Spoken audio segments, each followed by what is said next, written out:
ఈ ప్రాంతం గురించి ప్రార్థిస్తూ ఉన్నప్పుడు దేవుడు నా హృదయంలో తీసుకొచ్చిన ఒక వాక్యాన్ని మీతో పంచుకోవాలని నేను ఇష్టపడతా ఉన్నాను. మత్తయి సువర్తమానం 2వ అధ్యాయం 10-11 వచనాల్లో రాయబడిన శ్రేష్టమైన సంగతులు ఈ రాత్రి నేను మీతో పంచుకోవాలని ఆశపడతా ఉన్నాను. నేను చదువుతున్నాను. వారు ఆ నక్షత్రమును చూసి అత్యానందభరితులై ఇంటిలోనికి వచ్చి తల్లి అయిన మరియను ఆ శిశువును చూసి సాగిలపడి ఆయన్ని పూజించి తమ పెట్టెలు విప్పి బంగారం సాంబ్రాణి బోలమును కానుకలుగా ఆయనకి సమర్పించిరి. దేవుడు ఈ పరిశుద్ధ లేఖనంలో ఉన్న వాక్య భాగాన్ని మనందరికీ అర్థమయ్యే రీతిలో బోధించి ప్రకటించునుగాక. ఒకసారి ఆమేనని చెప్పండి గట్టిగా. Happy happy Christmas. చేతులెత్తి merry merry Christmas, happy merry Christmas. క్రీస్తు నేడు పుట్టెను, దేవునికి మహిమ కలుగునుగాక. ఇక్కడ చదివిన వాక్య భాగంలో తూర్పు దేశం నుండి వచ్చిన జ్ఞానులు దేవునికి అర్పించిన కానుకల గురించి ఒక విలువైన మాటలు ఇక్కడ రాసి ఉంచారు. ఈ రాత్రి నేను మీకు చెప్పాలన్న సందేశం పేరేమిటంటే కానుకలుగా సమర్పించిన జ్ఞానులు. వారి యొక్క జీవితం ఎంతగా దేవుని కొరకే ఉన్నతంగా మారిందో ఈ వాక్యాలు చదువుతుంటుంటే మనకు అర్థమవుతుంది. చదవబడిన వాక్య లేఖనాల్లో వాక్యం ఎప్పుడు కూడా అక్షరానుసారంగా మనం చదవకూడదు. ఆ అక్షరం వెనకాల ఒక ఆత్మీయ అర్థాలు ఉన్నాయి. తూర్పు దేశం నుండి వచ్చిన జ్ఞానులు ఇంచుమించు 2 సంవత్సరాలు వాళ్ళు ప్రయాణం చేశారు.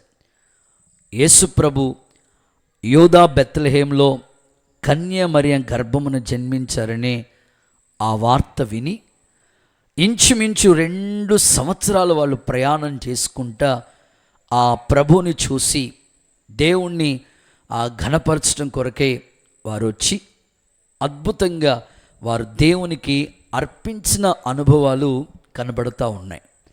లేఖనంలో ఉన్న సత్యాన్ని మనం ఆలోచిస్తే యేసుక్రీస్తు ప్రభు యొక్క పుట్టిక చాలా ఉన్నతమైనది. యేసు ప్రభు పుట్టినప్పుడు ఆకాశంలో ఒక వింతైన తార వెలిసింది. నిజంగానే ప్రభు పుట్టిక ఎంత గొప్పది అంటే నక్షత్రం జ్ఞానులను దేవుని దగ్గరికి నడిపించింది. వాళ్ళు ప్రయాణం చేసి దేవుని దగ్గరికి వచ్చినట్లుగా పరిశుద్ధ గ్రంథంలో చూస్తూ ఉన్నాం. ఈ రాత్రి నేను చెప్పగలిగిన మాట, నిజంగా నీకు జ్ఞానం ఉంటే, ఇంకొక మాటలో చెప్పాలంటే నువ్వు జ్ఞానం కలిగిన వాడవైతే ఖచ్చితంగా ప్రభు దగ్గరికి వస్తావు అని చెప్పటంలో ఏ మాత్రం కూడా సందేహం లేదు. పరిశుద్ధ దేవుణ్ణి గుర్చిన జ్ఞానం ఈ రోజుల్లో అనేకులకి కనుమరుగైపోతూ ఉంది. ప్రవక్త అంటారు, నా జనులు జ్ఞానం లేని వారే నశించిపోతూ ఉన్నారు. ప్రభు వచ్చిన కాన్సెప్ట్ ఏంటో తెలుసా? అలాగ నశించిపోతున్న వాళ్ళని మరలా వెతికి రక్షించుట కొరకే ప్రభు వచ్చాడు.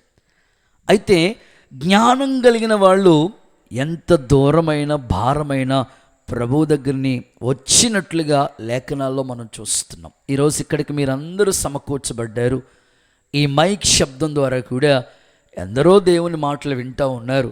అనేకులు చెప్తా ఉంటారు, యేసుప్రభు అంటే మాకు ఇష్టమేనండి, అప్పుడప్పుడు కానుకలు అవి పంపిస్తూ ఉంటామండి అని చెప్తా ఉంటారు. ఓకే, మీరు అర్పించే కానుకలు ఒక భాగమైతే మీ హృదయం అనే పెట్టిని విప్పి ప్రభు సన్నిధిలో మీ జీవితమే ఒక కానుకగా అర్పించాలని దేవుడు కోరుకుంటున్నాడు. నా కుమారుడా, నీ హృదయం నా కిమ్ము అని దేవుడు మాట్లాడుతూ ఉన్నాడు. ఈ రాత్రి ఈ స్థలములో దేవుని మాటలు వింటున్న వాళ్ళు కావచ్చు, స్నేహితులు, బంధువులు, కుటుంబ సభ్యులు, ఇక్కడ కూర్చున్న వాళ్ళందరి జీవితాల్లో దైవ కార్యాలు ఎన్నో ప్రభు జరిగిస్తూ వచ్చాడు.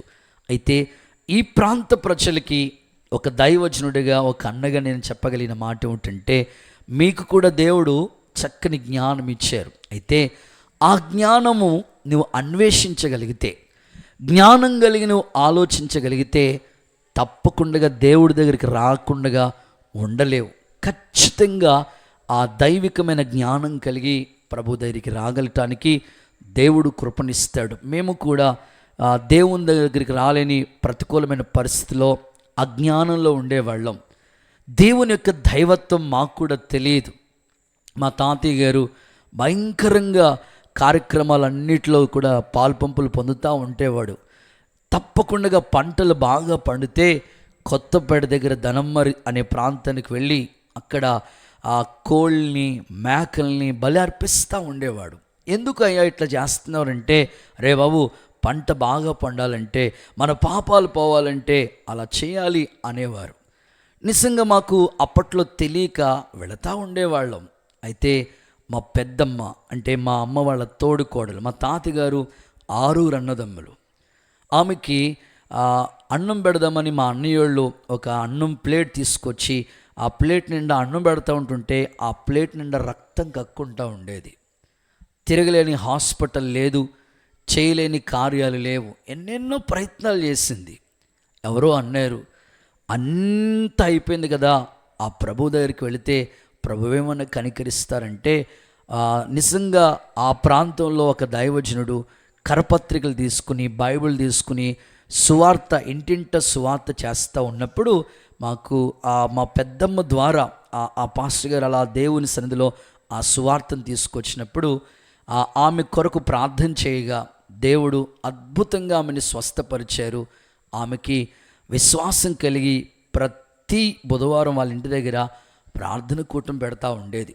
అలాగా దేవుని సన్నిధిలో మా కుటుంబం అంతా ప్రభువులోనికి వచ్చి ఉన్నాం. ఒకప్పుడు తెలియని పరిస్థితి, అయితే దేవుణ్ణి గుర్చిన అన్వేషణ, దేవుణ్ణి గుర్చిన జ్ఞానం మాకు కలిగినప్పుడు ప్రభు దగ్గరికి ఆయనే మమ్మల్ని నడిపించున్నాడు. భక్తుడంటాడు, దేవుని లేఖనంలో ఇలా రాయబడుతూ వచ్చింది. ఏమని రాస్తారంటే, వివేకము కలిగి దేవుణ్ణి వెతికేవారు కలరేమని ప్రభు పరమందుండి చూస్తూ ఉన్నాడు. ఈ జ్ఞానులు నిజంగా జ్ఞానం ఉంది కనుకనే వారు నిజంగా దేవుణ్ణి కనుగోవాలి. దేవుణ్ణి మేము వెతకాలని ఆ అద్భుతంగా వాళ్ళు ప్రయాసతో ప్రయాణం చేసి ప్రభు దగ్గరికి వచ్చి సాగిలపడి నిజంగానే దేవుణ్ణి కొలిచి ప్రత్యేకంగా 3 విలువైన కానుకగా వారి జీవితాన్ని అర్పించినట్లుగా వాక్యంలో మనం చూస్తూ ఉన్నాం. ఇందులో 3 భాగాలు మనకు కనపడుతున్నాయి. ఒకటి బంగారం, రెండవది సాంబ్రాణి, మూడవది బోలం. ఈ 3 విషయాల గురించి 3 మాటలు క్లుప్తంగా నేను చెప్పి త్వరగానే ఈ కార్యక్రమాన్ని ముందుకు కొనసాగించాలని ఒక దైవజనుడిగా నేను ఆశిస్తూ ఉన్నాను. పరిశుద్ధ గ్రంథంలో చదువుకున్న మాటను ఒకసారి మనం ఆలోచిస్తే, వారు వచ్చి వారి హృదయం అనే ఆ పెట్టెను విప్పి సాగిలపడి దేవుని సందులో ఆయన కొలిసి 3 కానుకలు ప్రభుకి అర్పించారు. ఒకటి బంగారము అనే మాటని మనం చూస్తూ ఉన్నాం. ఈరోజు ప్రత్యేకంగా ఈ 3 విషయాల గురించి త్వరగా నేను మీకు దేవుని వాక్యాన్ని తెలియజేస్తాను. బంగారం ఎందుకు దేవునికి అర్పించాలి? భౌతికంగా మనం ఆలోచిస్తే మీలో కొంతమంది అనుకుంటారు, ప్రభు దగ్గరికి రావాలంటే బంగారం తీసుకురావాలేమో. అట్లని కాదు, అలా అని కాదు. వారు బంగారాన్ని తీసుకురావటం యొక్క ముఖ్య ఉద్దేశం ఏమిటి? వారు జ్ఞానులు కదా, ఖగోళ శాస్త్రాన్ని గురించి బాగా తెలిసిన వాళ్ళు కదా. వాళ్ళు ఎంతో అన్వేషించి ఆ బంగారం ఎందుకు తీసుకొచ్చారు ప్రభుకి అని ఆలోచిస్తే, పరిశుద్ధ గ్రంథంలో బంగారాన్ని గురించి అనేకమైన మాటలు రాయబడుతూ వచ్చాయి. దానికి ఒక నిర్వచనంగా ఒక్క మాట మీకు చెప్తాను. బంగారం ఎందుకు ప్రభుకి అర్పణగా అప్పగించారు అనంటే, బంగారము దేనికి గుర్తుగా కనబడుతుందంటే రాజుకి గుర్తుగా కనబడుతూ ఉంది. అంటే వారు ప్రభువుని ఎలా చూస్తారంటే, ఈయన రాజు. అందుకే హేరోదు దగ్గరికి వెళ్ళి అడుగుతుంటారు, యూదులు రాజుగా పుట్టినవాడు ఎక్కడా? మేము ఆయన్ని పూజించడానికి వచ్చాము. బంగారము నిజంగా దేవుని యొక్క దైవత్వానికి లేకపోతే రాజరికానికి గుర్తుగా ఉంది. మీరు ఎలా చెప్పగలుగుతారు అంటే, 2 రిఫరెన్స్లు మీకు వాక్య ఆధారాలతో మీ ముందు ఉంచాలని ఆశపడుతూ ఉన్నాను. చదవండి. ప్రకటన గ్రంథం 1వ అధ్యాయం అండ్ లేఖనాల్లో ప్రకటన గ్రంథం 1వ అధ్యాయం 13వ వాక్య భాగాన్ని ఒకసారి చూడగలిగితే, చదవగలిగితే అక్కడ ఈ విధంగా రాయబడుతూ వచ్చింది. ప్రకటన పుస్తకం అండ్ 1వ అధ్యాయం 13వ వాక్య భాగాన్ని ఒకసారి చదవగా విందాం. 7 సువర్ణ దీప స్తంభములు మధ్య మనుష్య కుమారుని పోలిన ఒకరిని చూశాను. ఆయన పాదముల మట్టుకు దిగుచు ఉన్న వస్త్రమును ధరించుకుని రొమ్మునకు బంగారము దట్టి కట్టి ఉండెను. చాలు. యేసుక్రీస్తు ప్రభుని గురించి యోహాను వర్ణిస్తూ ఉన్నాడు. ఆయన యొక్క దైవత్వాన్ని గురించి వర్ణిస్తూ ఉన్నాడు. ఒక్కొక్క మాట అక్కడ చదువుతూ ఉంటే ఎంత చక్కగా రాయబడుతూ ఉందంటే, 7 దీప స్తంభముల మధ్య మనుష్య కుమారుని పోలిన వారిని చూశాను. ఆయన పాదములు, వస్త్రం ఎలా ఉందంటే ఆ బంగారు దట్టి కట్టబడి ఉంది. తల వెంట్రుకలు దగదగా మెరుస్తూ ఉన్నాయి, హిమము వలె తెల్లగా ఉన్నాయి. ఆయన నేత్రములు అగ్ని జ్వాలలుగా ఉన్నాయి. ఆయన పాదములు కొలిమిలో పుటం వేయబడి మెరుగుచున్న అపరంజితో సమానంగా ఉన్నట్లుగా వాక్యంలో రాయబడి ఉంది.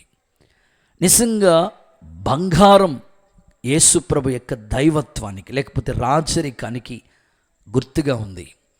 ఇంకా మరొక రిఫరెన్స్ కూడా మీకు ఆధారంతో చెప్తాను. రాజుల 1వ పుస్తకం 10వ అధ్యాయం 18వ వాక్య భాగాన్ని ఒకసారి మీ బైబిల్ గ్రంథాన్ని తెరిచి చూడగలిగితే అక్కడ ఇలా రాయబడుతూ వచ్చింది. రాజుల 1వ పుస్తకం 10వ అధ్యాయము అండ్ 18వ వాక్య భాగంలో ఈ విధంగా రాయబడి ఉంది.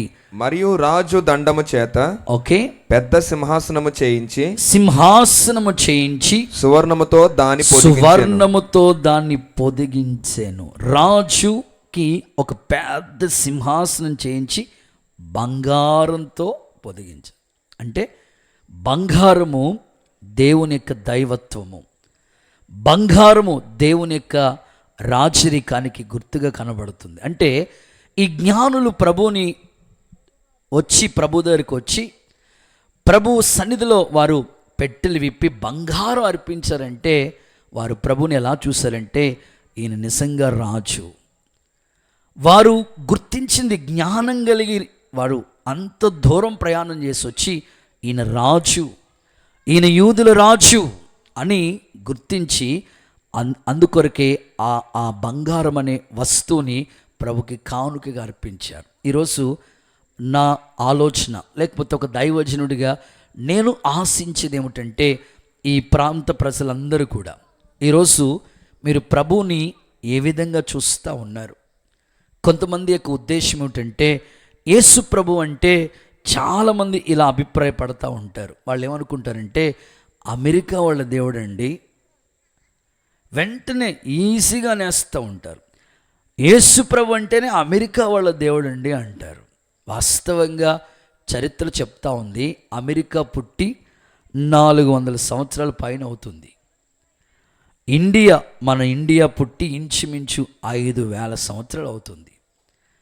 మన ఆసియా ఖండంలోనే ప్రభు జన్మించాడు. ఒకసారి చప్పట్లు కొడితే యేసు ప్రభుకి మహిమ చెల్లిస్తారా? యేసు ప్రభు అమెరికా వాళ్ళ దేవుడు కాదు, మన ఆసియా ఖండంలోనే అని జన్మించాడు. ఈరోజు నీకు ప్రభు ఎలా అర్థమవుతున్నాడు? జ్ఞానం కలిగిన వారు వాళ్ళకి చాలా దైవికమైన జ్ఞానం ఉంది, తత్వజ్ఞానం, ఖగోళ శాస్త్ర జ్ఞానం ఉంది. దేవుణ్ణి కనుగోవాలని ఆశతో ప్రయాణం చేసి వాళ్ళు వచ్చి బంగారం ప్రభు నిజంగా రాజు అని గుర్తించి ఆయనకి బహుమానంగా కానుకగా వారు ఇచ్చారు. ఈరోజు నువ్వు బంగారం తీసుకురమ్మని దాని అర్థం కాదు, కానీ నువ్వు దేవుణ్ణి ఎలా గుర్తించాలని దేవుడు కోరుకుంటాడంటే, ఆయన రాజులకి రాజు, ప్రభువులకి ప్రభు, జీవులకు అంతిమ న్యాయాధిపతిని నిజంగా నువ్వు గుర్తించగలిగితే నీ జీవితం ధన్యకరంగా మార్చబడుతుంది. నువ్వెంతో చదువుకున్నావు, నీకు చాలా నాలెడ్జ్ ఉంది, అయితే ఈరోజు నీవు దేవుణ్ణి కొలిసే విధానం ఎలా ఉందో తెలుసా? ఆ యేసు ప్రభు యొక్క దైవత్వం గురించి చాలా ఆలోచించక, అన్వేషించక, ఇంకా అమెరికా వాళ్ళ దేవుడనో, లేకపోతే ఇంగ్లాండ్ వాళ్ళ దేవుడనో, బ్రిటిష్ వాళ్ళ దేవుడనో ఇట్లాగా భావించే వాళ్ళు సమాజంలో నేటికి కూడా కనబడుతున్నారు. కానీ వీళ్ళైతే అలా కాదు, కానీ వెంటనే గుర్తించారు ఈయన రాజు, యూదుల రాజు అని ప్రభువుని వారు గుర్తించి ఘనపరిచినట్లుగా వాక్యం స్పష్టంగా చెప్తా ఉంది. ఈరోజు చాలామంది దేవుని యొక్క దైవత్వం వాళ్ళకి అర్థం కావటం లేదు. పరిశుద్ధ గ్రంథమైన బైబిల్లో దేవుడు చెప్పాడు, నేను మీ మధ్యలో నివాసం చేయాలంటే నాకు ఒక పరిశుద్ధ స్థలాన్ని నిర్మించండి. ఆ పరిశుద్ధ స్థలం ఎలా ఉంటుందంటే ఆవరణం, పరిశుద్ధ స్థలం, అతి పరిశుద్ధ స్థలం. అనేక ఉపకరణాలు ఉంటాయి. అందులో మందస్సం అనేది చాలా ఇంపార్టెంట్, ప్రాముఖ్యమైనది. ఈ మందస్సం ఎలా చేశారంటే తుమ్మకర్రతో చేసి బంగారు రేకుని పొదిగించారు. అంటే మందస్సం 2 ఉపకరణాలు కనబడుతున్నాయి. ఒకటి తుమ్మకర్ర, 2 బంగారు.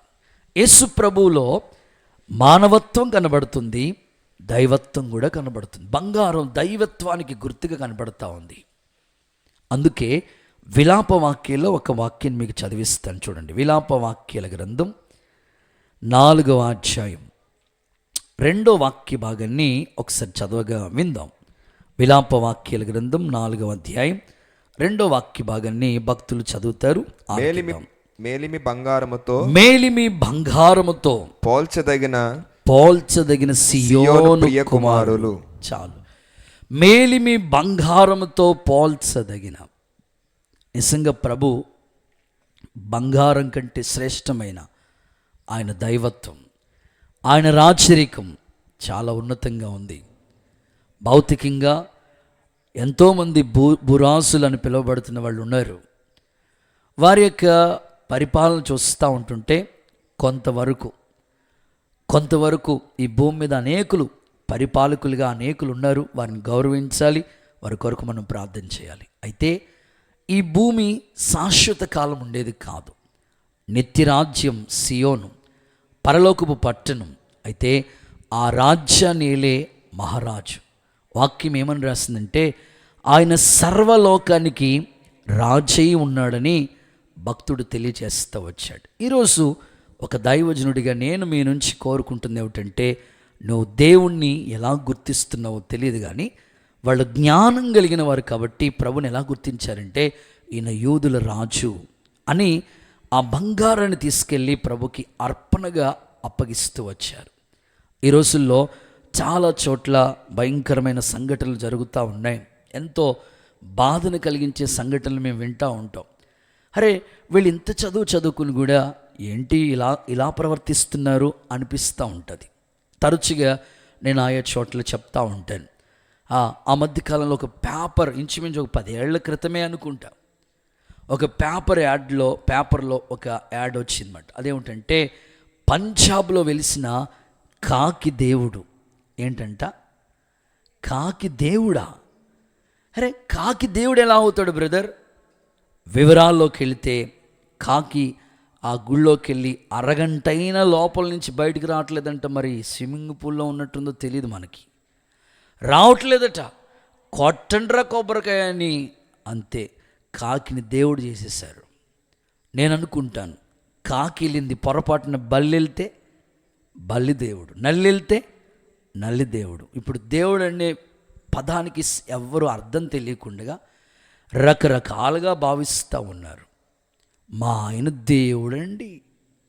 ఎవరంటే అలా ఆయన పగలంతా దేవుళ్ళ ఉంటాడండి, సాయంకాలం అయినప్పుడు తొక్కేస్తాడండి తలకాయ మీద, అంతే ఇంకంతే. చాలామందికి దైవత్వం గురించి విలువ తెలియట్లేదు. మనిషి దేవుడు ఎలా అవుతారండి? ఈరోజు దేవాతి దేవుడు ఆ మహిమను విడిచిపెట్టి నీ కొరకే మనిషి కుమారుడిగా వచ్చాడు. ఆయన నువ్వు నిజంగా రాజుగా, సర్వలోక చక్రవర్తిగా నువ్వు గుర్తించితే నిజమైన జ్ఞానం కలిగిన వాడు.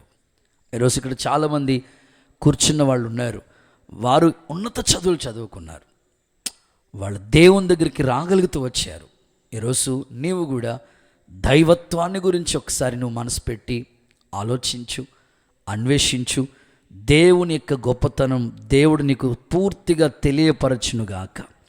బైబిల్లో ఈ మాట చదువుదాం ఒకసారి.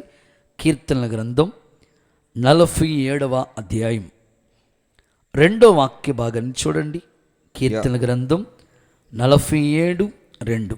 యెహోవా మహోన్నతుడు భయంకరుడు, ఆయన సర్వభూమికి మహారాజై ఉన్నాడు. మహారాజై ఉన్నాడు. దేవుడు ఎవరో తెలుసా? సర్వభూమికి రాజై ఉన్నాడు. ఈ విషయం మీకు అర్థమైతే నిజంగా జ్ఞానం కలిగిన వారి వలె ప్రభువుని నువ్వు రాజుగా గుర్తిస్తావు. మీకు అర్థం అవటం కోసం ఓ మాట చెప్తాను. మీరు చాలా సీరియస్గా ఉన్నారు. ఒకసారి happy Christmas, merry happy Christmas, happy merry Christmas. క్రీస్తు నేడు పుట్టెను. గుడ్. ఒక రాజు దగ్గర ఒక మంత్రి పరిపాలన చేస్తూ ఉన్నాడు. చాలా కాలంగా పరిపాలన చేస్తూ ఉన్నాడు. చాలా సంవత్సరాల నుంచి ఆయన పరిపాలన చేస్తూ ఉన్నాడు. రాజు దగ్గర ఉంటున్నాడు, రాజుగారికి సలహాలు ఇస్తూ ఉన్నాడు. మంత్రి ఇద్దరు చక్కగా కొనసాగించబడుతున్నారు. రోజులు గడుస్తున్నాయి, సంవత్సరాలు గడిచిపోతున్నాయి. ఒకరోజు ఈ మంత్రి రాజుకి ఎలాగైనా దేవుని గురించి అన్వేషణ కలుగు చేయాలి, దేవుని యొక్క దైవత్వము ఆయనకు అర్థమవ్వాలి. రాజు ఏమనుకుంటున్నాడంటే ఈ రాజ్యమే శాశ్వతం అనుకుంటున్నాడు. అయితే నిత్యరాజ్యం ఒకటి ఉంది, సింహాసనం ఒకటి ఉన్నది, ఆ దైవికమైన సన్నిధి ఒకటి ఉందని రాజుకి అర్థం కావట్లేదు. ఎలాగైనా పరలోకపు రాజు గురించి, సర్వలోకానికి రాజై ఉన్న ఆ ప్రభు గురించి అర్థమయ్యేటట్లుగా చెప్పాలని ప్రయత్నిస్తూ వచ్చాడు. ఆలోచింపచేసి ఆ మంత్రి ఆ రాజుకి ఎలాగైనా ప్రభు గురించి చెప్దామని ఒక సమయం ఉంటుంది కదా, అనుకూల సమయం దొరికితే, రాజా మీరు ఎన్నో మంచి కార్యాలు చేస్తున్నారు, పేద ప్రజల పట్ల మంచి న్యాయంగా మీరు పరిపాలన చేస్తున్నారు. ఎవరు సమస్య వచ్చి రాజా దయచూపండి అంటే వెంటనే మీరు దయచూపించి వాళ్ళకి ఆహారమని, వస్త్రాలని, అనేకమైన విధాలుగా మీరు మంచి సహాయం చేస్తూ ఉన్నారు. అంతా బాగుంది, వెల్ అండ్ గుడ్. అయితే మరి నిజమైన దైవత్వాన్ని గురించిన ఆ రాజులకు రాజు, ప్రభువులకు ప్రభు అయిన ఆ యేసు ప్రభు గురించి మీరు కూడా కొంచెం ఆలోచించండి రాజు అంటే వెంటనే కోప్పడి, ఇదిగో యేసు ప్రభు గురించి నాతో చెప్పొద్దని మాట్లాడుతూ వచ్చాడు. అలా కాదయ్యా, ప్రభు గురించి కూడా మీరు అన్వేషించండి, మీకే అర్థమవుతుంది.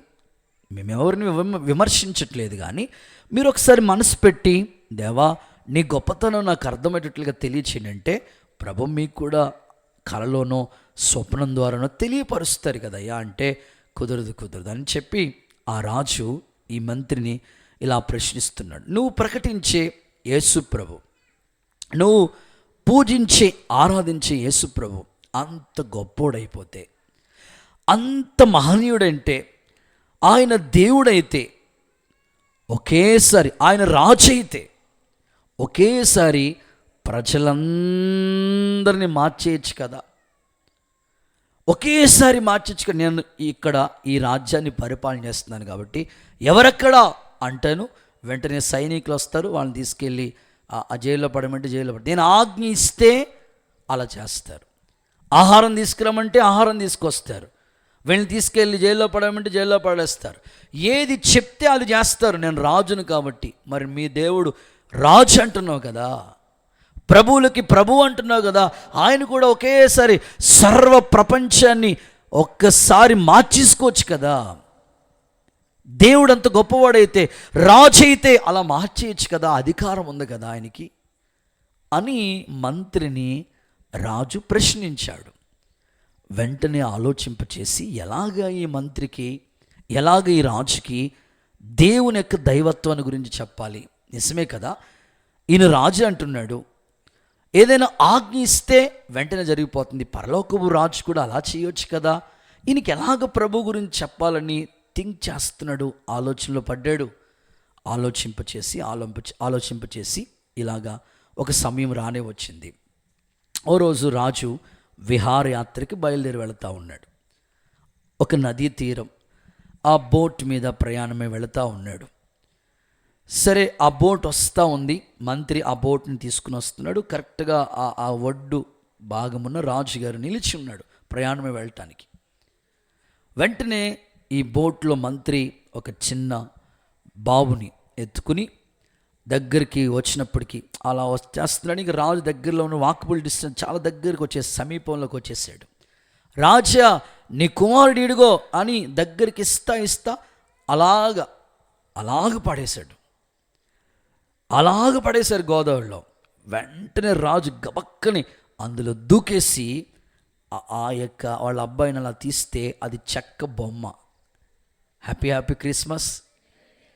వెంటనే మంత్రి మీద కోపం వచ్చి, ఒరే, నా దగ్గర పనిచేసి నా ఉప్పు తిని, అంతేనా, ఇది ఎట్లాగంటారు, ఏంటి నాతోనే గేమ్ ఆడతావు, ఏంటి ఎట్లాగా నన్ను హేళన చేస్తున్నావు అంటే, చెక్క బొమ్మ అన్న మా అబ్బాయి అని చెప్పి అలా పడేస్తావా? లేదు రాజా, మీ అబ్బాయి అన్న వెంటనే మీరెందుకు ఉరికేయాలి? ఎవరక్కడ అంటే ఎవరొకరు వచ్చి హ్యాపీ క్రిస్మస్, ఓకే, ఎవరక్కడ అన్న వెంటనే గబగబా వచ్చి మీ పిల్లోడిని రక్షించాలి కదా అంటే, రాజు అంటాడు, రే, వాడు నా కొడుకురా, నా కుమారుడు కాబట్టి వెంటనే వాడిని రక్షించాలని నేను ఉరికాను. అదే రాజా, ఆన్సర్ కూడా మీరే చెప్పేశారు రాజా. మనమెవరమో తెలుసా? ఆయన కుమారులమయ్యా.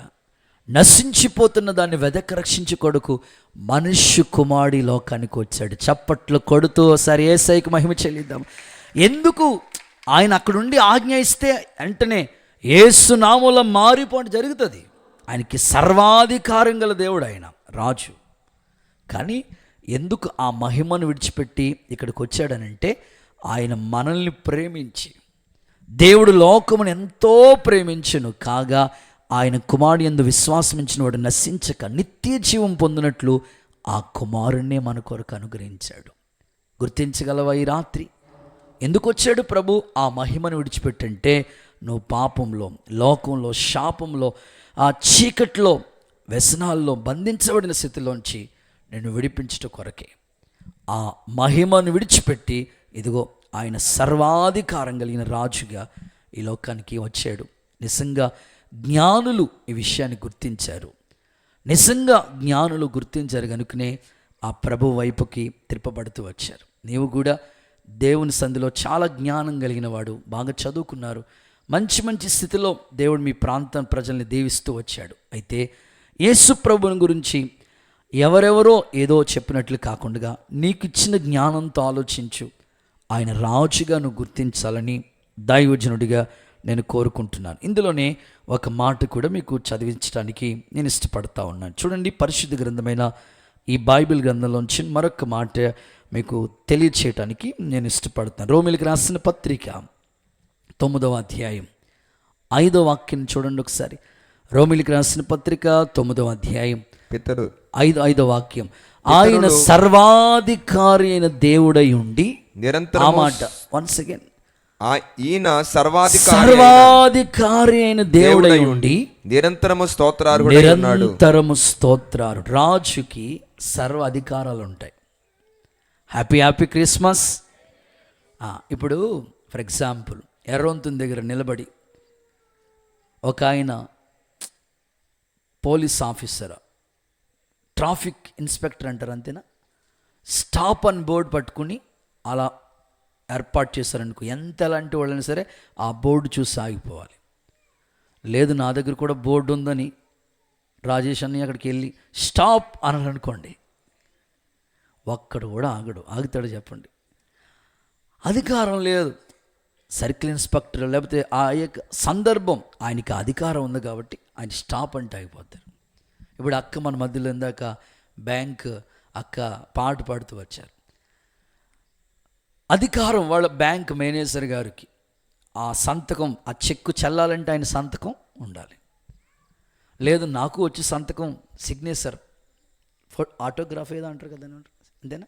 నేను కూడా గిల్లల గీసేసి ఏ రక్తం అన్నం అనుకో, ఇక డస్ట్బిన్లో పడేయటం. అది చెక్కు మారాలంటే అధికారం ఉండాలి. దేవుడు కూడా రాజు కాబట్టి ఆయనకి సర్వాధికారం ఇవ్వబడింది. చప్పట్లు కొడుతూ యేసయ్యకు మహిమ చెల్లించండి. ఎంత అధికారమో తెలుసా? నీటి మీద నడిచాడు ఆయన. ఎంత అధికారమో ఒకసారి ఆలోచించు. సముద్రమా ఆగిపో అంటే నెమ్మలించేసింది. గాలిని గద్దించాడు. ఎంత అధికారం గల దేవుడు! రాజుకి సర్వాధికారాలు ఉంటాయి. మీకు ఇంకా బాగా అర్థం అవడం కోసం ఒక చిన్న సందర్భం చెప్తాను. ఇలాగే ఒక ప్రాంతంలో ఒక ఆయన సబ్బులు తెలుసు కదా, ఇది ఒంటి సబ్బులు, లైఫ్ బాయ్ ఎక్కడ ఉందో కదా, మీరు అక్కడికి వెళ్ళిపోయినట్టున్నారు కదా. సబ్బు అంటే లైఫ్ బాయ్ సబ్బు రకరకాలు వచ్చేసినాయి కదా. ఆ సబ్బులు అమ్ముకుంటా ఊరూరా వెళ్తా సబ్బులు అమ్ముకుంటా ఉన్నాడు ఒక ఆయన. అదే వీధిలో ఒక ఆయన, మన అన్న లాంటి ఒక అన్న, తిమోతన్ లాంటి ఒక అన్న కరపత్రికలు తీసి సువార్త చెప్పాలని భారంతో వెళ్తా వీధుల్లో ఎలాగైనా ఈ ప్రాంతం రక్షించబడాలని సువార్త కరపత్రికలు తీసుకుని వెళ్తూ ఉన్నాడు. ఆ వీధంతా సువార్త కరపత్రికలు పంచాడు. ఈయన సబ్బులు అలాగ పంచుకుంటూ అమ్ముకుంటా సబ్బుల కొరకు వస్తూ ఉంటుంటే ఆయనకు కూడా కరపత్రిక ఇచ్చాడు, ఈయనకు కూడా సువార్త చెప్పాలని. వెంటనే ఆ సబ్బులు అమ్మే వ్యక్తి, ఆ బిజినెస్ మ్యాన్ ఇలా అన్నాడు, బాబు నువ్వు చెప్పే సువార్త అంత గొప్పదైతే ఒకేసారి వీళ్ళందరూ మారిపోవచ్చు కదా. ఈ సువార్త మంచిది అంటున్నావు కదా, దేవుడు గొప్పోడు అంటున్నావు కదా, ఈ నిజంగా నువ్వు నమ్మిన దేవుడు అంత గొప్పోడైతే ఒకేసారి ఈ వీధంతా మార్చేయచ్చు కదా. అప్పుడప్పుడు మనల్ని కూడా అలా ప్రశ్నించే వాళ్ళు ఉంటారు. సరే ఎలాగే ఈయనకి ఆన్సర్ చెప్పాలి అనని, సార్ ఏమవుతున్నారు? అదే సబ్బు లైఫ్ బాయ్ ఎక్కడ ఉందో ఆ సబ్బులం. అవునండి. అలా చూశాడు. ఆ డ్రైనేజ్ దగ్గర ఇదిగో ఇలాంటి బుడంకాయలు ఇద్దరు పిల్లలు డ్రైన్లో దొల్లేసి ఆడేస్తున్నారు అన్నమాట. మురికి అయిపోయింది. వెంటనే మనోడికి ఆలోచన వచ్చింది, నువ్వు అమ్మే సబ్బు అంత క్వాలిటీగా ఉంటే అంత మంచిదైతే వాళ్ళు ఎందుకు ఇంకా మురుకులో ఉన్నారు అన్నాడు. అప్పుడు ఈ కంపెనీ బిజినెస్ మ్యాన్ అంటాడు, వాళ్ళు సబ్బు ఆడితే కదా, సబ్బు వాడితే మురికిపోతుంది, వాడకుండా మురికిపోవాలంటే ఆడిపోతుంది. ఆన్సర్ కూడా మీరే చెప్పేశారండి. ఈ సువార్త మంచిదే, మీరు ఆ యెహోవా ఉత్తముడని, అది టేస్ట్ బిర్యానీ ఎలా ఉందో తింటే కదా తెలిసేది. యెహోవా ఉత్తముడు నువ్వు రుచి చూస్తే ఆయన యొక్క శక్తి, ఆయన దైవత్వం నీకు అర్థమైతే నిజంగా ప్రభుని సమీపించకుండా ఉండలేవు. అందరూ ఇక్కడ కూర్చున్న వాళ్ళందరూ కూడా ఒకేసారి ప్రభులోకి రాలే. వాళ్ళ పరిస్థితులు గుండా వెళ్ళినప్పుడు, ఆపద వచ్చినప్పుడు, ఆపదలో దేవుడు నమ్ముకోదగిన సహాయకుడు. బుజ్జన్నయ్య గారు ఉన్నారంటే చాలా బలహీనతలు ఏర్పడ్డాయి ఆయనకి, ఆపరేషన్లు జరిగినవి, చాలా హెల్త్ సమస్యలు వచ్చినవి. ఆ సమయాల్లో వారు ప్రభు వైపుకు తిప్పబడ్డారు. అలాగా ఇక్కడ కూర్చున్న ఒక్కొక్కరు ఒకేసారి ప్రభువులోకి ఎవరు రాలే. కష్ట సమయంలో నమ్ముకోదగిన దేవుడు, సహాయకుడు, సర్వాధికారం ఉంది కాబట్టి ఆయన ఏదైనా శాసించగలవాడు. రాజుకి సర్వాధికారం ఉంటుంది కాబట్టి అందుకే జ్ఞానులు ఈయన రాజు అని బంగారాన్ని అర్పించారు. Happy Christmas. చేతుల పైకి హ్యాపీ క్రిస్మస్. గుడ్. రెండో మాట, సెకండ్ వన్, సాంబ్రాన్ని వాడు జ్ఞానులు దేవునికి కానుకగా అర్పించారు. ఎందుకని సాంబ్రానే అర్పించాలి? సాంబార్ అర్పించవచ్చు కదా. మీరు ఇప్పుడు సాంబార్ వేసుకున్నట్టున్నారు కదా, చికెన్ బిర్యానీ సాంబ్రాన్ని ఎందుకు అర్పించారు అంటే కూడా దీనికి కూడా ఒక అద్భుతమైన అర్థం బైబిల్ గ్రంథంలో రాసి ఉంచారు. వాక్యాధారాలతోనే నేను మీతో మాట్లాడతాను. సాధారణంగా చిన్నపిల్లలకి, పుట్టిన పిల్లలకి కావచ్చు, సాంబ్రాన్ని పొగేస్తూ ఉంటారు, అది మంచిదని వాళ్ళ అభిప్రాయం. సాంబ్రాణి గురించి వాక్య ఆధారాలతో ఒక మాట నేను మీకు చదివిస్తా. నిర్గమాకాండం 30వ అధ్యాయం 34వ వాక్యాన్ని చూద్దాం. సాంబ్రాణి దేనికి గుర్తు? మరియు యెహోవా మోషేతో ఇట్లనెను, ఓకే, నీవు పరిమళ ద్రవ్యములను అనగా జటామాంసి, జటామాంసి, గోపీ చందనము, గోపీ చందనం, గంధపు చెక్కలను ఓకే, అను ఈ పరిమళ ద్రవ్యములను స్వచ్ఛమైన సాంబ్రాణిని సమభాగములుగా తీసుకొని సమభాగాలుగా చేసి వాటితో ధూప ద్రవ్యమును చేయవలెను. ద్రవ్యాన్ని చేయాలి. ఓకే, చాలు. ఈ సందర్భాలన్నీ ప్రత్యక్ష గుడారంలో ధూప వేదికలో వేసే ఒక చూర్ణం, ఇవన్నీ కలిపి ఉపయోగిస్తూ ఉంటారు. ఒక్క మాటలో చెప్పాలి అని అంటే ఈ యొక్క సాంబ్రాణి దేనికి గుర్తుగా ఉందంటే ఆయన పూజార్హుడు అని వారు గుర్తించారు. పూజకు గుర్తుగా ఉంది సాంబ్రాణి. మీరు కూడా చూస్తూ ఉంటారు కదా, చాలా కుటుంబాల్లో సాంబ్రాణి వాడుతూ ఉంటారు. పూజకు అర్హుడు, పూజార్హుడు అనడానికి అందుకే ఆయనకి సాంబ్రాణిని అర్పించారు ప్రభుకి. ఈ సందర్భాలన్నీ ఇంకా వాక్యాధారాలు చాలా రిఫరెన్స్లు ఉన్నాయి, వాటిని కూడా మీకు చెప్తాను. హెబ్రీయులకు రాసిన పత్రిక 4వ అధ్యాయం 14వ వాక్యాన్ని కూడా ఒకసారి చదువుదాం. హెబ్రీయులకు రాసిన పత్రిక 4:14. హెబ్రీయులకు రాసిన పత్రిక 4:14. దేవుని కుమారుడైన యేసుక్రీస్తు గొప్ప ప్రధాన యాజకుడు. దేవుని కుమారుడైన యేసుక్రీస్తు 4:14. దేవుని కుమారుడైన యేసుక్రీస్తు గొప్ప ప్రధాన యాజకుడు మనకు ఉన్నాడు, మనము ఒప్పుకున్న దాన్ని గట్టిగా పట్టుకుందాం అని చెప్తూ దేవుని కుమారుడైన యేసు అని గొప్ప ప్రధాన యాజకుడు చేసే పని ఏంటంటే ఆ ధూపాత్తిని చాతి పట్టుకుని ధూపం వేస్తూ ఉంటారు. ఒక మాటలో ప్రభుని వారు ఎలా గుర్తించారంటే ఈయన పూజార్హుడు. చిన్నపిల్లలకి అప్పుడప్పుడు సాంబ్రాణి వేస్తూ ఉంటారు. కొన్ని దేశాల్లో కూడా సాంబ్రాణి ఎక్కువగా, కొన్ని ఇతర కంట్రీల్లో కూడా ఎక్కువగా సాంబ్రాణి స్మెల్ ఎక్కువ కాలం వస్తుంది ఉంటుంది. ఇంచుమించు 7 రోజులైనా ఆ వాసన పోతాను, అంతలా ఉంటుందట. పూజార్హుడు. ఈరోజు నేను ఒక దైవజనుడిగా మీకు తెలియచేస్తున్నాను, నువ్వు పూజించే ఆరాధ్య దైవం. జ్ఞానులు, వాళ్ళు జ్ఞానం కలిగిన వారు కాబట్టినే పూజించే విషయంలో వారు ఆలోచించారు. ఈయన పూజార్హుడు అని గుర్తించి ఆ అర్పణగా వారి జీవితంలో ఆ కార్యం చేయగలుగుతూ వచ్చారు. ఈరోజు ఇక్కడ కూర్చున్న మీ జీవితాల్లో కూడా తప్పకుండా నువ్వు పూజించే ఆ విషయంలో ఒక్క నిమిషం నువ్వు ఆలోచించు. నేను ఎవరిని కూడా విమర్శించట్లేదు, ఉన్న సత్యాన్ని మీకు తెలియచేస్తున్నాను. మీరే ఈ రాత్రి మనసు పెట్టి ఆలోచిస్తే పూజించే విషయంలో ఒక్క నిమిషం నువ్వు ఆలోచిస్తూ ఉంటావు. ఒక సందర్భాన్ని మీకు జ్ఞాపకం చేయాలని దైవజనుడిగా నేను ఇష్టపడతా ఉన్నాను. చాలా సందర్భాల్లో పూజ కార్యక్రమం అనేది చాలా మన ఆంధ్ర, తెలంగాణ, ఇంకా మాటలో చెప్పాలంటే ఇండియాలోనే, మన భారతదేశంలోనే భక్తి సాంప్రదాయాలు కలిగిన దేశం మన దేశం. భక్తికి ఎక్కువగా ప్రజలు ఆసక్తి చూపిస్తూ ఉంటారు మన దేశంలో. ఏ దేశంలో లేని భక్తి ఆసక్తి ఎక్కువగా మన దేశాల్లో చూడగలుగుతూ ఉంటాం. అందులోకి ఆంధ్ర, ఈ పరిసర ప్రాంతాలన్నిటిలో కూడా ఎక్కువగా భక్తికి సంబంధించిన కార్యాల పట్ల ఎంతో ఆసక్తిని ప్రజలు చూపిస్తూ ఉంటారు. అయితే నేను ఈ రాత్రి మీరు ఆలోచింపచేసే విషయం ఏమిటంటే, ఖచ్చితంగా మీరు భక్తి పట్ల ఎంతో ఆసక్తి కలిగి ఉంటున్నారు. అయితే ఈ భక్తి చేసే విషయాల్లో కొద్దిసేపు మీరు మనసు పెడితే, పూజించే ఆ విధానంలో మీరు ఆలోచింప చేయగలిగితే చాలు.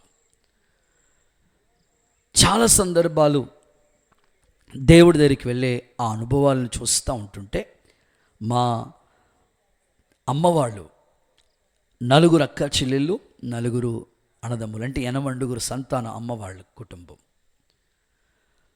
చాలా కాలం లోకపరంగానే కొనసాగించబడుతూ వచ్చింది. పూజ భక్తి కార్యక్రమాలంటే చాలా ఆసక్తి చూపుతూ ఉండేవారు. మేము కూడా అలాగే కొంతకాలం అలా జరిగిన సందర్భాలే. అన్వేషణ అనేది ఒక వ్యక్తి చేయగలిగితే సత్యం ఎప్పుడు కూడా సత్యమే. చాలామంది దేవుణ్ణి పూజించే విధానాన్ని గురించి మనం ఒకసారి ఆలోచిస్తే వారి అభిప్రాయం ఎలా ఉంటుందంటే ఇలా ఉంటుంది. మీరు యేసు ప్రభు అంటున్నారు, మేము పలానా అంటున్నాం, ఓకే అంతా ఒకటే, ఏ కాలమైనా అక్కడే కలుస్తుంది. చాలా సందర్భాల్లో కుటుంబ సభ్యులు, మా బంధువుల్లో కూడా ఇలాగా చాలా సందర్భాలు వారు మాతో కూడా అడిగిన సందర్భాలు, వారికి మేము అర్థమయ్యేటట్లుగానే తెలియజేస్తే వారు గుర్తించారు. మీరు యేసు ప్రభు అంటున్నారు, మేము ఇంకొక విధంగా కొలుస్తున్నాం. అన్ని దేవుళ్ళు ఒకటే, ఏ కాలమైనా అక్కడే కలుస్తుంది. ఇప్పుడు ఈ కాలం ఉంది, అందుకు ఒక చోట కలుస్తుంది, ఇదిగో ఏ కాలమైనా అక్కడే కలుస్తుంది అని వాళ్ళు చెప్తా వస్తామండి. వాళ్ళకి ఎలాగ అర్థమయ్యేటట్లుగా చెప్పాలని థింక్ చేసి ఆలోచింపు చేసి ఒక ఆలోచించి చెప్పిన మాట ఏంటండి అంటే, ఇప్పుడు కళ్ళు సరిగ్గా ఇబ్బంది అవుతుంది, కనిపించట్లేదు అన్నప్పుడు కంటి అరికేసుకుంటాం, కళ్ళలో అరికేసుకుంటాం. కళ్ళలో అరికేసుకుంటే అది గొంతులోకి చేదుగా వస్తుంది. చెవి ఇబ్బందిగా ఉంది, చెవి పోటు వచ్చేస్తుంది, చెవిలో ఒక అరికేసుకున్నాం, అది కూడా గొంతులోకి వచ్చింది. కంట్లో అరికేసుకున్న గొంతులో చేదొచ్చింది, అండ్ చెవిలో అరికేసుకున్న గొంతులో వచ్చింది, లోపల గొంతులో చేదొచ్చింది. ఎటు వేసినా గొంతులోకి వస్తుందని ఈ కూటమి అయిపోయిన తర్వాత మీకు భోజనాలు పెడితే బూరిని తీసుకెళ్ళి ముక్కులో తోసేసి సాంబార్ మొక్కలు తీసుకెళ్ళి చెవిలో వేస్తే వెళ్తుందా? దానికి ఒక దారి ఇచ్చాడు. ఏంటది? నోరు. అది ఇంక వేరే ఆప్షన్ లేదు. అన్ని కాలంలో ఒక చోట కలవచ్చేమో, నో డౌట్. అయితే నిత్య జీవం వెళ్ళాలంటే మాత్రం నేనే మార్గం అని చెప్పాడు ఆయన. చప్పట్లు కొడుతూ ఒకసారి యేసయ్య పరలోక రాజ్యాన్ని గురించి నువ్వు ఆలోచింప చేస్తే నేను తప్ప వేరొక మార్గం లేదన్నాడు ఆయన. మార్గం ఇది, మతం అయితే కాదండి. మదర్ తెరిసా మన దేశానికి ఎంత మంచితనం చూపించింది ఆమె, మతం కాదు. చాలామంది తెలియక క్రైస్తవం ఇది మతంలోకి దించేస్తున్నారు, ముంచేస్తున్నారు అండి. కాదండి, ఎవరు మత ప్రచారం కాదు, ఇది మార్గం, మంచి మార్గాన్ని మీకు తెలియజేస్తాం అంతే. పూజించటానికి ఆయన అర్హుడని దేవుని సముఖంలో మీకు తెలియజేస్తున్నాం. ఇంకా లేఖనాల్లో మనం చూడగలిగితే ఈ విధంగా దేవుని యొక్క గొప్పతనాన్ని గురించి లేఖనాల్లో ఈ విధంగా రాయబడుతూ వచ్చింది. ఒకసారి చూడండి, యోహాను సువార్తలో యేసుక్రీస్తు ప్రభు యొక్క గొప్పతనం ఇలా రాయబడి ఉంది. 42:4-42 మా మట్టుకు మేము విని ఈయన నిజముగానే లోక రక్షకుడిని తెలుసుకుని నమ్ముచున్నాం. బలవంతం ఏమీ లేదు ఇందులో. మా మట్టుకు మేము విని ఈయన నిజంగానే లోక రక్షకుడిని తెలుసుకుని నమ్ముతున్నాం. ఈ రాత్రి ఈ ప్రాంత ప్రజలందరూ కూడా ఎంతో మంచి దైవికమైన భక్తి పట్ల ఆసక్తి కలిగిన వాళ్ళు. మేము తరచుగా ఇంచుమించు ఒక 8 సంవత్సరాల పైనే ఈ కుటుంబస్తులు మాకు పరిచయం అయ్యి ఇంచుమించు 8 ఏళ్ళు 10 ఏళ్ళు అయిపోతుంది. తరచుగా ఈ ప్రాంతంలో ఇలాంటి కూడికలు జరిగిస్తూ ఉంటాం. ఎప్పుడొచ్చినా మంచిగా ప్రేమను పంచుతూ ఉంటారు. మేము వస్తుంటే చాలు, పాస్టర్ గారు నమస్కారం అండి అని గౌరవంగా మాట్లాడుతూ ఉంటారు. వారి ప్రేమను బట్టి మేము దేవుణ్ణి స్తుతిస్తున్నాం, గౌరవిస్తున్నాం. అయితే దేవుని యొక్క దైవత్వాన్ని గురించి ఒక నిమిషం మీరు ఆలోచిస్తే, సమరయ పట్టణస్థులు నిజంగా ఈయన లోక రక్షకుడు ఎందుకని గుర్తించారో తెలుసా? ఆ ఊరిలో భయంకరమైన మనిషి సమరయ స్త్రీ, ఎన్నో కుటుంబాలు సర్వనాశనం చేసిన ఆమె. ఎప్పుడైతే ప్రభు ఆ ఊరిలో ఎంటర్ అయ్యాడో అంతే ఆమె జీవితమే మారిపోయింది. ఆలోచింపు చేశారు, ఇంత పాపిష్టి మనిషి ఎలా మారింది? ఈ నిజంగా లోకరక్షకుడు. ఈరోజు అనేకమైన వ్యక్తులు, కుటుంబాలు ఈయన పూజార్హుడు అని ఎలా గుర్తిస్తున్నారంటే అనేకుల్లో మార్పు. Happy Christmas, merry happy Christmas. ఈ రోజుల్లో చాలామంది యూత్ యవనస్తుల గురించి నేను చెప్పాలా? వాళ్ళకి ఎంతో ఫ్యూచర్ ఉంది, భవిష్యత్తు ఉంది, కానీ సరైన సమయాల్లో ప్రభువుని తెలుసుకుంటే జ్ఞానంగా చదువుకుని ప్రయోజకులు అవుతారు. తమ్ముడు రాజ్ కుమార్ అని గురించి వాళ్ళ తండ్రి నాకు చెప్పిన సాక్ష్యం, అన్న సరైన సమయంలోనే మా అబ్బాయి సరైన సమయంలోనే కరెక్ట్గా ఇంటర్మీడియట్ ఆ 10th ఆ స్టేజ్లో 9th నుంచే దేవుని పట్ల ఆసక్తి, దైవ కార్యాల్లో పాల్గొంటూ ఉండేవాడు. సో మేము వాడి గురించి ఆలోచించక్కర్లేకుండానే దైవికమైన క్రమంలోనే నడిపించబడతా వచ్చారు. కోడల విషయంలో కూడా దేవుడు కృప చూపించి ఒక కుటుంబంగా కట్టారు అని సాక్ష్యం ఇచ్చినందుకు నేను దేవుణ్ణి స్తుతిస్తూ వచ్చాను. ప్రస్తుత కాలం చాలామంది యవనస్తులు యవన కాలంలోనే దేవుడు ఒక మంచి భవిష్యత్తు ఇస్తాడు కనుక ఆ మార్గంలోకి రాకుండా యవన కాలంలో ఇటు తల్లిదండ్రులకి దగ్గర అవ్వకుండా దేవుడికి కూడా దగ్గర అవ్వకుండా తప్పిపోయిన కుమారుడు వలె తండ్రి వీళ్ళు వదిలేసి లోకంలో, వ్యసనాల్లో, అలవాట్లలో నిజంగానే వాళ్ళ భవిష్యత్తు ఫ్యూచర్ అంతా కూడా వాళ్ళ చేతులారా నాశనం చేసుకుంటున్న వాళ్ళని సమాజంలో ఎంతోమందిని మనం చూస్తున్నాం. ఒక యవనస్తుడు ఎంత విచిత్రమైన యవనస్తుడు అంటే, ఒక అమ్మాయి దగ్గరికి వచ్చి, శృతి నువ్వు నన్ను ప్రేమించకపోతే కొబ్బరి చెట్టు ఎక్కేతాను అంటున్నాడంట. ఆవిడ చాలా తెలివైంది. ఎందుకు కొబ్బరి చెట్టు ఎక్కుతావు? ఇంజనీరింగ్ అమ్మాయిలు కనపడుతున్నారంట ఆ కొబ్బరి చెట్టు ఎక్కితే. అందుకని వెంటనే ఆ అమ్మాయి అన్నది, చేతులు వదిలే, మెడికల్ కాలేజ్ అమ్మాయిలు కూడా కనపడతారు అన్నది. తీసుకెళ్ళి ఎక్కడ జాయిన్ చేస్తారు చెప్పండి? ఇంకా అప్పుడు మెడికల్ అక్కడే కదా. ఏంటో యవ్వన కాలంలోకి వచ్చినప్పటికీ వాళ్ళ భవిష్యత్తు గురించి ఏం ఆలోచించకుండా, భవిష్యత్తు ఉంది దేవుడు లేకుండా. ఇప్పుడు రైతున్నాడు, పంటలు బాగా పండాలంటే వర్షాలు కురవాలి. వర్షం కురిపించేది ఎవరు? పంట ప్రయాసపడతారు, దేవుడు వర్షాలు కురిపించాలి. పిల్లలు ఉన్నారు, చదువుతున్నారు, జ్ఞానం ఇచ్చేది ఎవరు? దేవుడు. హాస్పిటల్లో డాక్టర్లు ఉన్నారు, వైద్య సేవలు అందిస్తారు, ప్రాణం పోసేది ఎవరు? దేవుడు. అందుకే దేవుడు లేకుండా ఏమీ లేదు. అందుకని ఆయన్ని మనం పూజించాలి, పూజార్హుడని గుర్తించారు. Happy Christmas. గుడ్. ఇక చివరి మాట, బోలమును దేవునికి కానుకగా అర్పించారు. ఎందుకని బోలం తీసుకొచ్చారు వాళ్ళంటే, ఇలాగా వారిని గురించి, బోలని గురించి ఒక 2 మాటలు బైబిల్ గ్రంథంలోంచి తెలియజేస్తాను. చూడండి, పరిశుద్ధ గ్రంథమైన బైబిల్లో నుండి లేఖన సత్యంలో ఈ మాటని మనం చదువుదాం. ఓకే.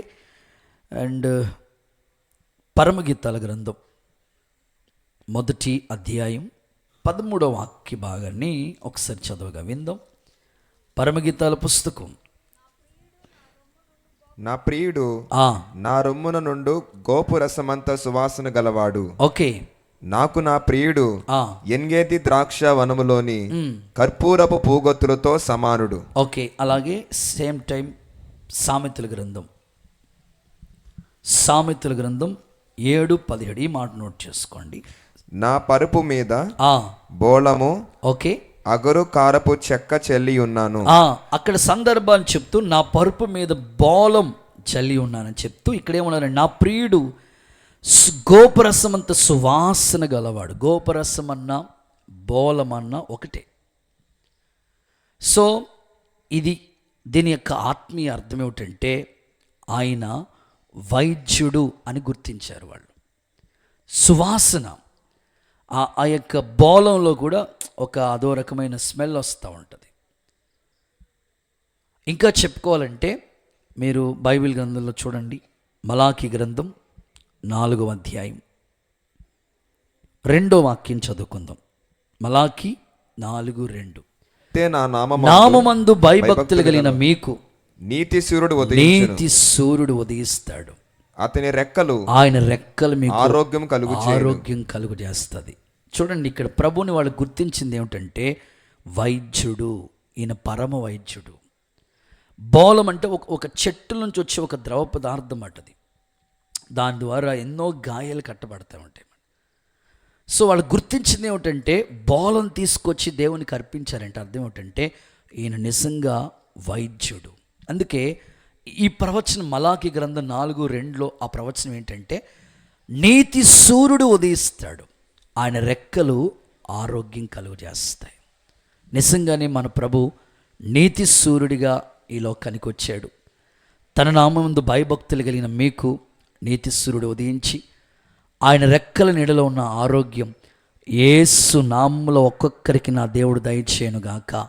ఈ ప్రాంత ప్రజలందరూ ఆరోగ్యవంతులుగా దీవించబడుదురుగాక, కాపాడబడుదురుగాక, దీర్ఘాయుష్మంతులుగా మారుదురుగాక. వాక్యం ఏమని రాస్తుందంటే, నిన్ను స్వస్థపరిచే యెహోవాను నేనే అన్నారు ప్రభు. నిజంగా యేసు ప్రభు దైవత్వం ఎంత గొప్పదంటే, ఆయన ఆరోగ్య ప్రదాత, అవయవ నిర్మాత. ఈ అవయవాలు సృష్టించింది ఆయనే కాబట్టి ఆరోగ్యం కూడా ఆయన చేతిలో ఉంది. ఎంతటి బలహీనులైనా సరే జ్ఞానులు ఏమని గుర్తించారంటే, ఈయన నిజంగానే వైద్యుడు, ఈయన పరమ వైద్యుడు అని గుర్తించి ఆ బోలాన్ని ప్రభుకి కానుకగా సమర్పించారు. ఈరోజు ఇక్కడ నువ్వు నిజంగా జ్ఞానం కలిగిన వ్యక్తివైతే ప్రభువుని మరొక విధంగా కాకుండా ఈయన వైద్యుడు, పరమ వైద్యుడు అని నిజంగా నువ్వు గుర్తించాలని దైవజనుడిగా నేను ఆశిస్తూ ఉన్నాను. ఎన్నో సాక్ష్యాలు మేము చెప్పగలం. ఇలాగే క్రిస్మస్ అనే ఒకరి ఇంటి దగ్గర ఏర్పాటు చేస్తే అక్కడికి ఒక వ్యక్తిని తీసుకొచ్చారు. వాస్తవంగా వాళ్ళ ఇంటి పైన పెట్టారు. కుటుంబంతా అయిపోయిన తర్వాత కింద కూర్చుని ఉన్నారు. తీసుకొస్తే వాళ్ళు చెప్పారు, 2 కిడ్నీలు కూడా ఫెయిల్ అయిపోయినాయండి, హాస్పిటల్కి వెళ్ళారు అని. సరే, దేవుడి దగ్గర తీసుకొస్తే ఆయనకి అసాధ్యం అంటూ ఏది లేదు. మేమైతే ఏం చేయలేం, కానీ మాకిచ్చిన అధికారం ఒకటే, యేసునామం, నజరేయుడైన యేసునామములో లేచి నడవమని అపోస్తులు ప్రకటించారు. అదే నామాన్ని మేము ప్రకటిస్తున్నాం కనుక ప్రార్థన చేస్తూ వచ్చాం. కాకినాడ ట్రస్ట్ హాస్పిటల్కి తీసుకెళ్లారు. చాలా వైద్య సేవల కొరకు ప్రయత్నం చేశారు, ప్రయాసపడ్డారు. దేవుడు ఆయన జ్ఞాపకం చేసుకున్నాడు. ఒకటే చెప్పాం, ఆ హాస్పిటల్లో కష్ట సమయాలు ఉన్నప్పుడు ఒక బైబిల్ తీసుకెళ్ళి ఇచ్చి, అయ్యా ప్రభు మీద నమ్మకం ఉంచండి. ఎందరినో బాగు చేశాడు ఆయన. క్యాన్సర్ పేషెంట్ని బాగు చేశాడు, ఎన్నో అద్భుతాలు చేశాడు ఆయన. మీరు నమ్ముట నీ వల్ల అయితే నమ్మవానికి సమస్తము సాధ్యమని చెప్పాం. వారికి విశ్వాసం కలిగింది. అద్భుతంగా డాక్టర్లు ఆశ్చర్యపోయేటట్లుగా ఆ వ్యక్తిని దేవుడు అద్భుతంగా బాగు చేశాడు. దేవునికి మహిమ కలుగునుగాక. ఇలాంటి సాక్ష్యాలు ఎన్నో. ఆ మధ్యకాలంలో నేను కూడా ఒక సాక్ష్యం విన్నాను.